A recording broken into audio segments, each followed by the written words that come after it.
juga Bapak Ibu seluruh peserta sosialisasi ya pada hari ini.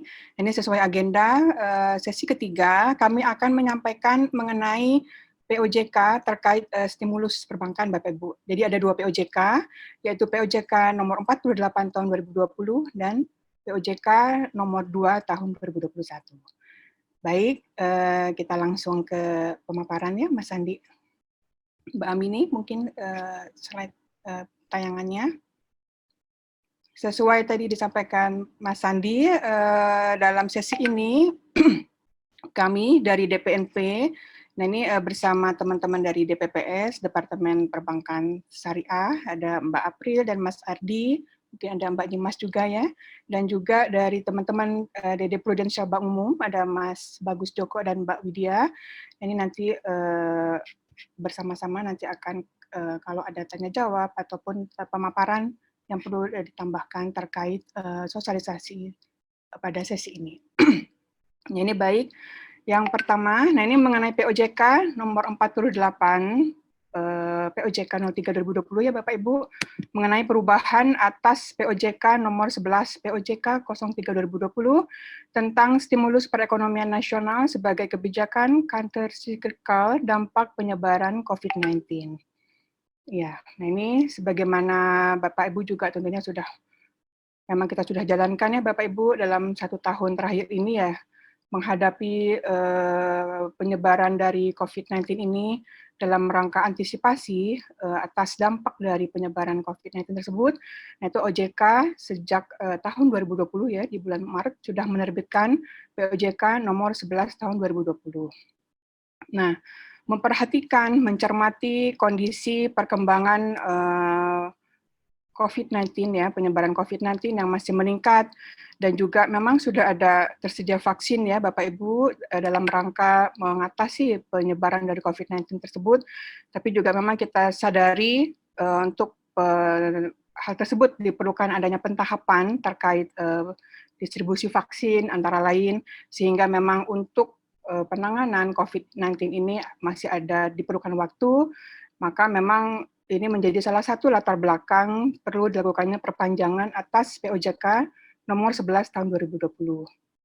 Selain itu juga sebagai antisipasi dampak COVID-19 yang masih berlanjut, masih slide pertama ya, yang masih berlanjut, nah ini khususnya atas dalam rangka membantu debitur terdampak COVID-19 yang masih memiliki prospek usaha, namun masih memerlukan waktu lebih panjang untuk bisa kembali normal, dan juga dalam rangka keselarasan dengan kebijakan pemerintah, di mana berdasarkan di sini kita bisa lihat tercermin bahwa dalam penetapan defisit APBN yang dapat melampaui 3% ini ditetapkan sampai dengan akhir tahun 2022, maka memang dilakukanlah perpanjangan atas POJK nomor 11 tahun 2020 yang tertuang dalam POJK nomor 48 tahun 2021. Di mana POJK nomor 11 tahun 2020 Bapak Ibu ya,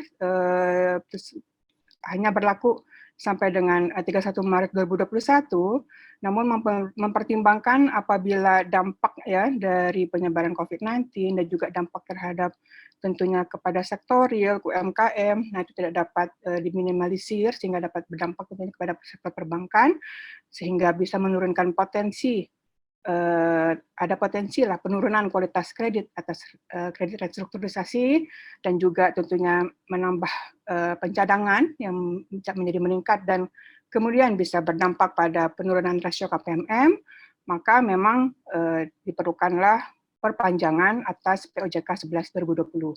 Nah, ini kira-kira Bapak Ibu rasionalisasi ya latar belakang mengapa diperlukannya perpanjangan atas POJK 11 tahun 2020. Ya, lanjut slide berikutnya. Nah, Bapak Ibu, di dalam POJK nomor 48 tahun 2020, nah ini sebetulnya memang ada dua, ya, secara umum ada dua bagian yang diatur. Nah, ini kebijakannya sebagaimana di huruf A, yaitu kebijakan bagi debitur yang terkena dampak penyebaran COVID-19. Nah, ini merupakan perpanjangan dari POJK 11 tahun 2020.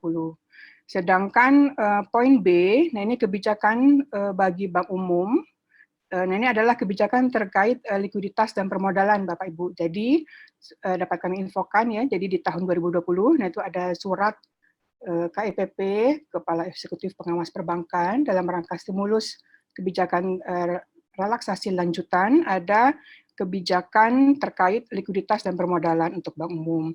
Nah, ini untuk poin A dan poin B ini masuk di dalam POJK 48, Bapak Ibu ya, POJK 48 tahun 2021, namun untuk BPR memang hanya untuk yang terkait poin A, Bapak Ibu. Sedangkan untuk poin B, kebijakan stimulus untuk BPR, nah ini sebagaimana kita ketahui ada di dalam POJK nomor 34 tahun 2020, yang kemudian sudah diperpanjang juga dengan POJK nomor 2 tahun 2021, yang nanti kami akan sampaikan lebih lanjut juga. Nah, ini sebagaimana di dalam POJK nomor 48 tahun 2020 ya, bahwa target lembaga jasa keuangan dari POJK nomor 48 tahun 2020 berlaku bagi bank umum syariah, unit usaha syariah, bank perkreditan rakyat, dan bank perkreditan rakyat syariah. Ya, kita lanjut ke slide berikutnya. Nah, ini berdasarkan POJK nomor 48 tahun 2020, maka POJK nomor 11 tahun 2020 diperpanjang ya sampai dengan Maret 2022 ya di slide yang sebelumnya tadi. Nah, ini berdasarkan POJK nomor 48 tahun 2020, adapun debitur yang diberikan kebijakan ya terkait POJK tersebut, pengaturan POJK tersebut adalah debitur yang mengalami kesulitan untuk memenuhi kewajiban pada bank karena debitur atau usaha debitur terdampak dari penyebaran COVID-19, baik secara langsung ataupun tidak langsung. Nah, ini sebagaimana kita sudah pahami juga di dalam POJK 11 ya, bahwa debitur yang dimaksud di sini adalah memang debitur yang memiliki kinerja baik ya Bapak Ibu, di mana kalau kita lihat mungkin dari penggolongan kualitas, nah itu adalah debitur yang dengan memiliki kualitas lancar ataupun DPK seperti itu. Dan juga di dalam POJK 48 ini, nah ini selain tadi berkinerja baik, juga kita atur bahwa debitur yang dibantu di sini adalah debitur yang juga mampu terus bertahan ya, mampu terus bertahan sehingga tentunya tidak berdampak pada tetap dapat mengembalikan terkait restrukturisasi kredit BPR ya yang diberikan oleh BPR.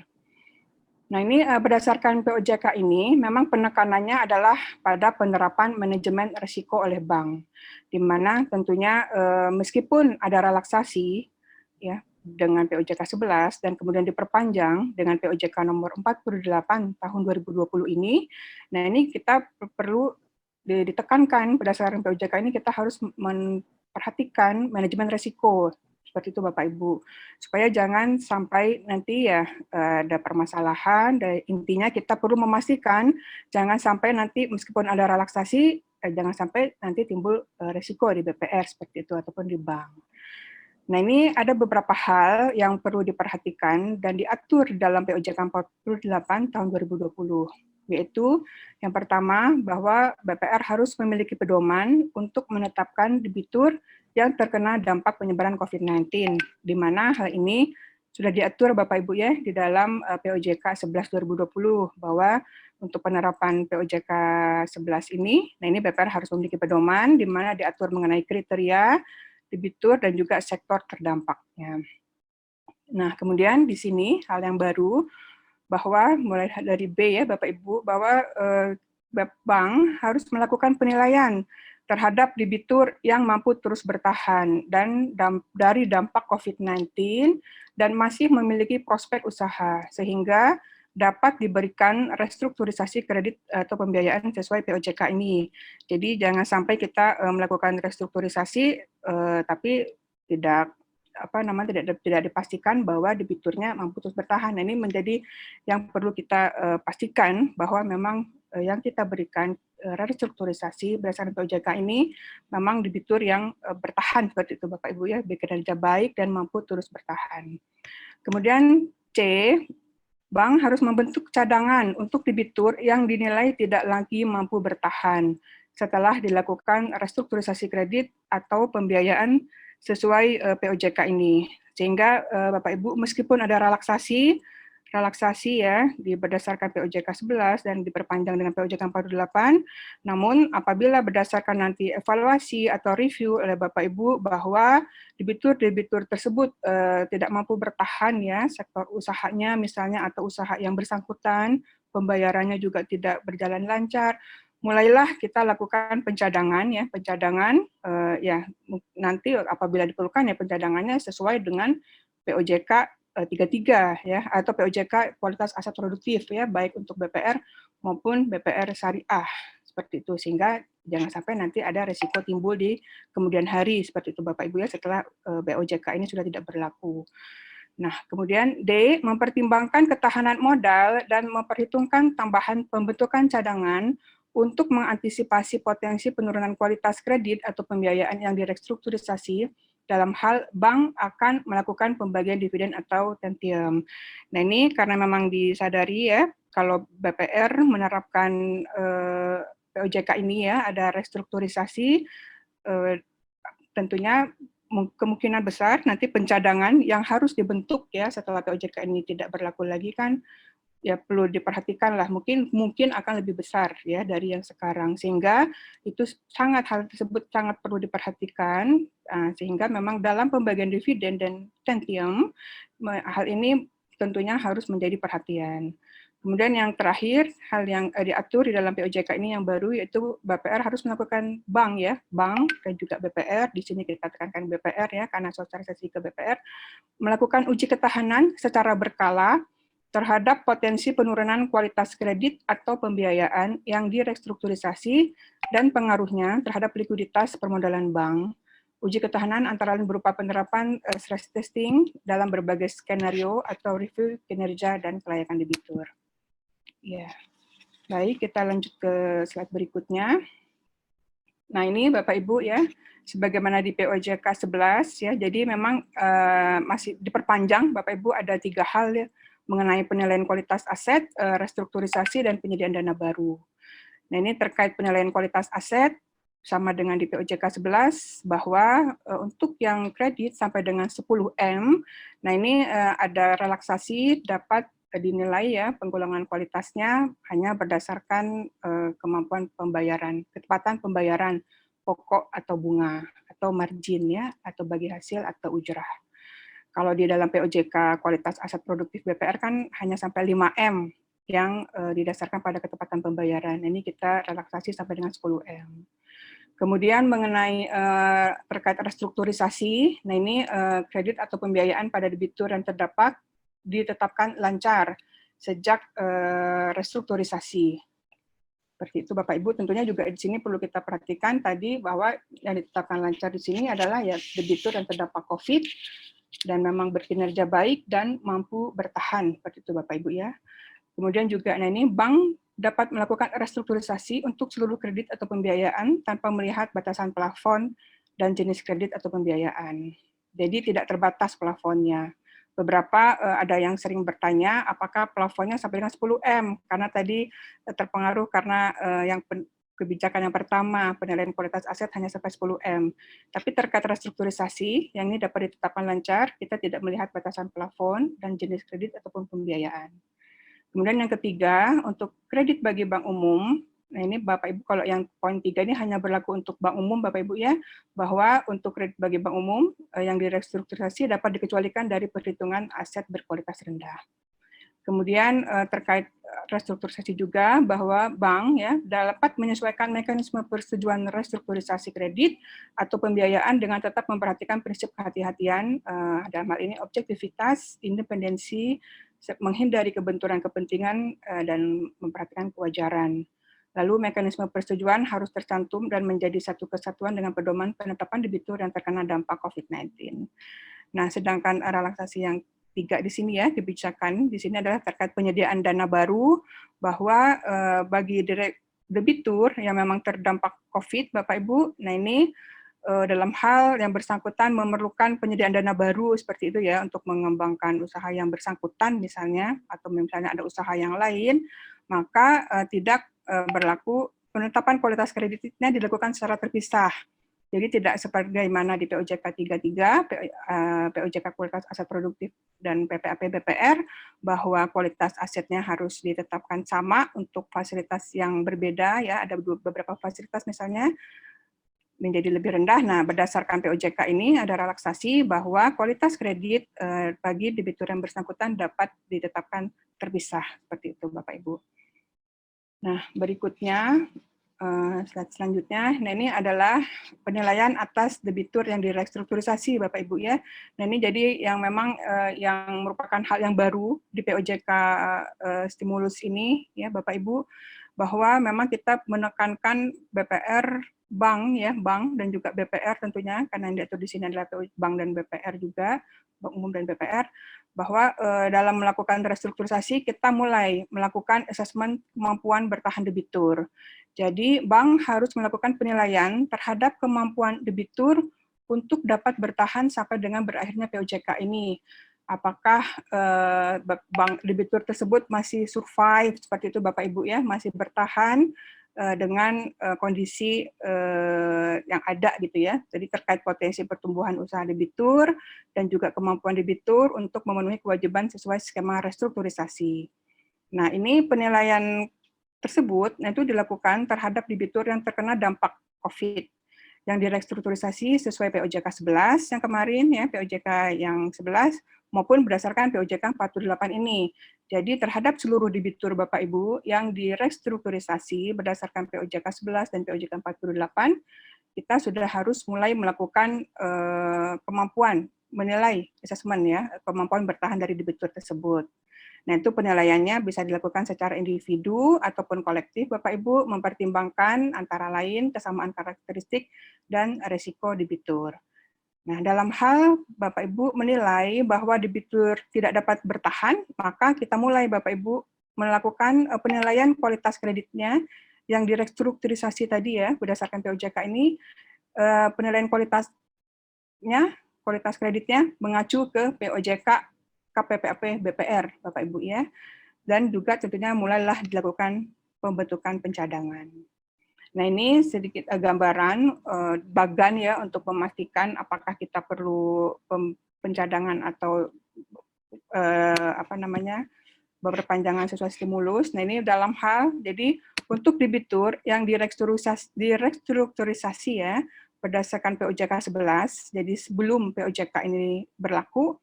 Nah, apabila setelah dinilai bahwa yang bersangkutan tetap survive,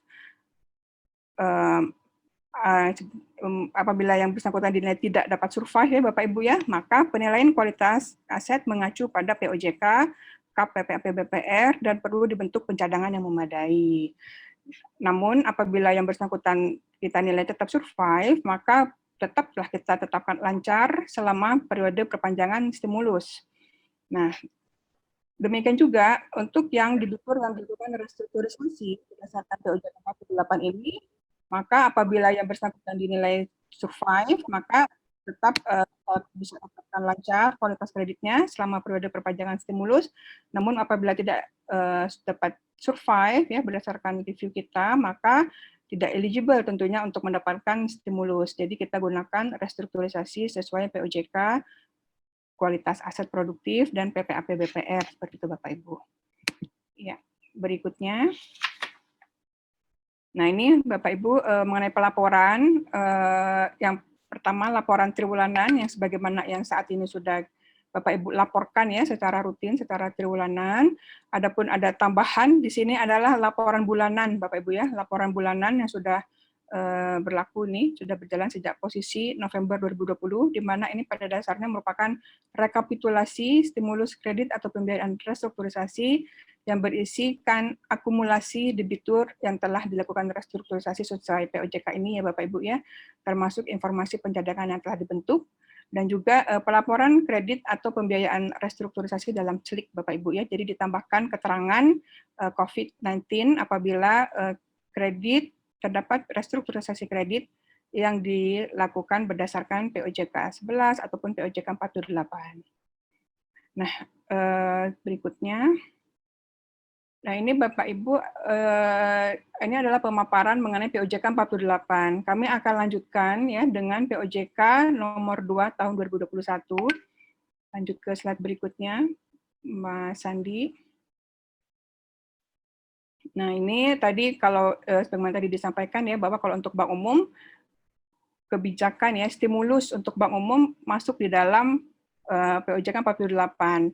Untuk BPR, kebijakan stimulus untuk BPR masuk di dalam POJK 34 tahun 2020. Nah, ini sudah diperpanjang Bapak Ibu dan sudah ditetapkan yaitu berdasarkan POJK 2 tahun 2021. Nah, ini akan disampaikan oleh Mbak Mini ya. Mbak Mini menyampaikan mengenai latar belakang perpanjangan POJK 34 2020 ini dan juga poin-poin pengaturan ya mengenai POJK 2 tahun 2021. Ya, silakan Mbak Mini. Ya, terima kasih Ibu Erna. Selamat pagi Bapak dan Ibu. Mohon izin melanjutkan pemaparan dari Ibu Erna terkait dengan POJK nomor 2 tentang perubahan atas POJK nomor 34 tentang kebijakan bagi BPR dan BPRS sebagai dampak penyebaran coronavirus disease 2019 atau COVID-19. Latar belakang perpanjangan POJK 34 ini sejalan dengan latar belakang perpanjangan POJK 48, yaitu di mana kasus positif COVID-19 ini masih terus meningkat, berdampak terhadap perekonomian termasuk sektor real, termasuk UMKM yang merupakan target market utama BPR atau BPRS yang pada akhirnya akan berdampak pada kinerja BPR dan BPRS. Untuk itu, untuk mendukung stabilitas kinerja BPR atau BPRS di masa pandemi, maka diperlukan kebijakan lanjutan dalam mendukung pertumbuhan industri BPR-BPRS sehingga dapat menjalankan fungsi intermediasi, termasuk mendorong pemulihan dan pertumbuhan sektor real termasuk UMKM. Kemudian hal ini sejalan dengan diterbitkannya POJK nomor 48 tahun 2020 yang merupakan perpanjangan atau perubahan atas POJK nomor 11 tahun 2020 tentang stimulus perekonomian nasional sebagai kebijakan kontrasiklika dampak penyebaran coronavirus disease 2019. Berdasarkan latar belakang tersebut, maka saat ini telah diterbitkan POJK nomor 2 tahun 2021 tentang perubahan atas POJK nomor 34 tadi. Next.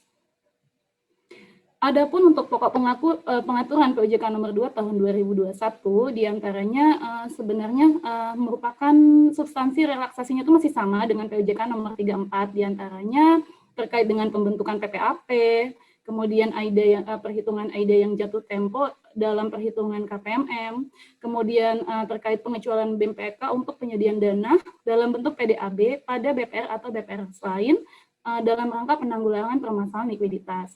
Kemudian terkait dengan pembentukan biaya SDM. Namun, di samping perpanjangan substansi tersebut, terdapat penambahan substansi mengenai prinsip kehati-hatian, diantaranya melalui mekanisme pemantauan oleh BPR atau BPRS dalam rangka implementasi kebijakan relaksasi di atas. Selanjutnya. Adapun perpanjangan substansi POJK 34 yang tadi sudah disebutkan, ini disesuaikan menjadi sebagai berikut. Yang pertama terkait dengan pembentukan PPAP umum untuk aset produktif kualitas lancar yang kurang dari 0,5% pada POJK 34 ini kan berlaku sampai dengan 31 Maret 2021. Namun di POJK 2 ini kita perpanjang menjadi 31 Maret 2022. Kemudian untuk perhitungan persentase nilai AIDA sebagai faktor pengurang modal inti dalam perhitungan KPMM di POJK 34 kan menggunakan posisi laporan bulan Maret 2020. Kemudian nanti di POJK 2 2001 persentase nilai AIDA yang di freeze tadi menggunakan posisi bulan Maret 2020 ini akan diperpanjang sampai dengan 31 Maret 2022 dalam perhitungan KPMM.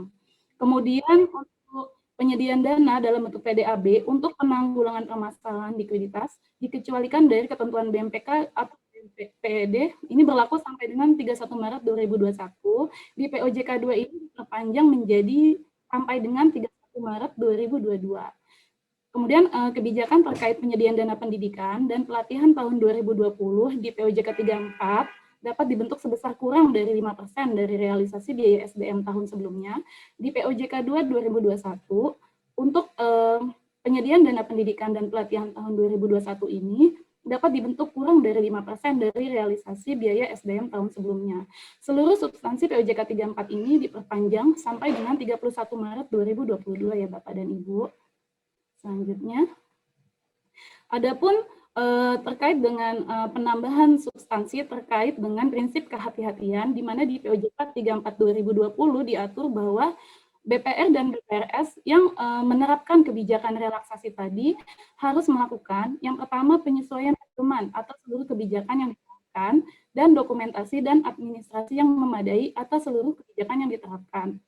Nah, di POJK 2 2021 ini terdapat penambahan terkait pemantauan atas penerapan kebijakan relaksasi tadi Bapak dan Ibu, yaitu penambahan substansi terkait BPR dan BPRS yang menerapkan kebijakan relaksasi harus melakukan simulasi perhitungan dampak penerapan kebijakan terhadap kecukupan permodalan dan likuiditas BPR dan BPRS. Nah, hal ini bertujuan agar BPR dan BPRS dapat memonitoring atau memantau bagaimana kinerja BPR dan BPRS ataupun dari sisi kecukupan permodalan dan likuiditas BPR-nya dalam hal menerapkan kebijakan tersebut apabila POJK 2-nya ini tidak berlaku lagi. Selanjutnya. Nah, terkait dengan simulasi perhitungan dampak kebijakan yang harus dilakukan BPR atau BPRS adalah simulasi perhitungan dampak penerapan kebijakan ini harus dilakukan secara periodik untuk memantau kondisi kecukupan permodalan dan likuiditas BPR. Nah, di sini harus memperhitungkan pembentukan PPAP yang sesuai dengan POJK 33, kemudian AIDA yang akan jatuh tempo ketika POJK 2 ini sudah tidak berlaku lagi, kemudian penempatan dana antar bank dalam rangka penanggulangan permasalahan likuiditas apabila nanti ternyata setelah POJK berlaku, dana tersebut tidak bisa ditarik atau bank yang kita tempatkan dana itu tidak dapat mengembalikan dana tersebut sehingga akan berpotensi terhadap BMPK BMPR atau BPRS dan juga terhadap likuiditas BPR dan BPRS. Kemudian terkait dengan simulasi perhitungan ini, OJK dapat menentukan periode simulasi yang lebih cepat. Misalnya BPR atau BPRS-nya itu mempertimbangkan bahwa cukup 1 bulan sekali nih secara periodiknya melakukan simulasi perhitungan ini. Nah, nanti OJK dapat menentukan periode yang lebih cepat. Bisa jadi seminggu sekali atau 2 minggu sekali bergantung pada eksposur risiko dari BPR dan BPRS.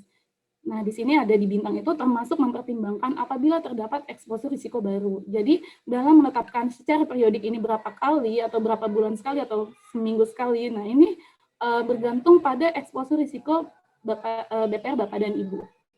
Kemudian selain menetapkan periode yang lebih cepat daripada yang dilakukan BPR atau BPRS, OJK juga dapat meminta BPR dan BPRS menyampaikan hasil simulasi perhitungan dan rencana tindak apabila diperlukan. Apabila berdasarkan hasil simulasi tersebut mengganggu kecukupan permodalan dan likuiditas Bapak dan Ibu, BPR dan Bapak dan Ibu maksud saya. Kemudian kapan disampaikannya? Nah, disampaikannya ini hasil simulasi perhitungan dan rencana tindak yang diperlukan itu maksimal 14 hari sejak tanggal surat pemberitahuan dari OJK. Kemudian bentuknya apa? Bisa soft copy melalui surat elektronik resmi atau melalui hard copy kepada KR atau ke OJK setempat sesuai dengan wilayah tempat kedudukan kantor pusat BPR. Selanjutnya, selain kebijakan terkait pemantauan tadi yang perhitungan simulasi dampak.